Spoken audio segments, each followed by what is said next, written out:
Welcome back, everyone. This is Darren with SimNation. Back with another Draft Day Sports College Football recap. This time we're recapping GSNCFL, which stands for Gigantic SimNation College Football League. GSNCFL is the league that combines both FCS and FBS into a monster league of over 260 teams. If you're interested in this league, this is one of our paid leagues, which means that at the end of the season, if you are fortunate enough to win the title like Matt did last year with Auburn, you would get a cash prize. Right now, the entire league is really turning itself upside down with upsets left, right, and center. There's some FCS schools that have managed to breach into the top 25 and make some historic runs. We'll talk about that a little bit. But before we do that, I do want to give a quick shout out to the WWPF, SNCFL, and WWCF communities. You know we love our fictional leagues here, and all of you who support those leagues, I'm definitely grateful, and thank you for your time, your patience, and just turning our SimNation community into a great positive area for people to learn and also enjoy. Now let's dive into the action. Washington is looking to defend the Big Ten title, and they're really having a strong season so far. They are number one ranked team, and as you can see here, not many people are even getting close to them. The closest game they had was against San Diego State, but they thumped Michigan, they thumped Indiana, they thumped Wisconsin, they thumped Southern Utah, Austin Peay. They are just off to a really, really good start so far this year. Part of that has to do with Chester Guerrera, who is just a highlight of efficiency. You see here in the last two games, he's thrown for 7 touchdowns, over 300 yards in each game, and he's completing the majority of his passes. At number 2, we have Texas A&M. Texas A&M is another team that is undefeated. They started strong. They struggled a little bit in the middle, but they're coming out strong again.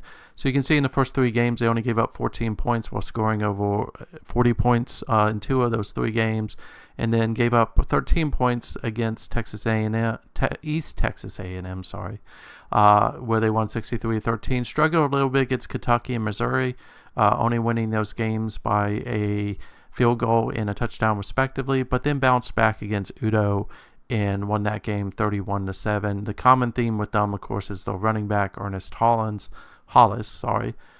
who has had a fairly strong season so far, and definitely is looking to continue that trend when they get off the bye break and take on Alabama.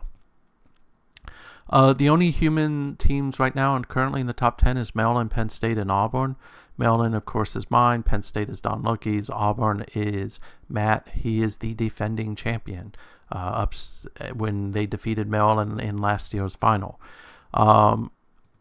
Pretty solid season for Matt. He does have a loss. Came against USC.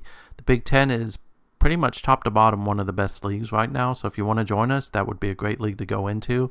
But as you can see, since then, he has been definitely turning on the Jets and trying to get back into the playoffs. Big reason why they're doing so well is Ronald Whaley, the running back. You can see here had 159 yards, 2 touchdowns against Udo, and has generally ran the ball pretty well before. Also up there is definitely Robert McGrew, who is averaging also over 100 yards. Do you want to talk about Penn State and Maryland? Because that kind of was the game last week that probably was one of the more exciting ones out there.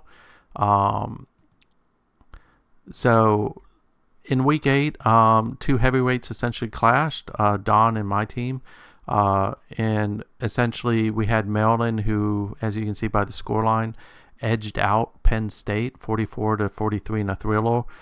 Penn State entered the final quarter up 36-27, made it 43-27, and then watched helplessly as Maryland came back, and with 2 seconds left, Rashad Dyer managed to find Mark Neveraz on a 28-yard pass to win the game for the Terrapins.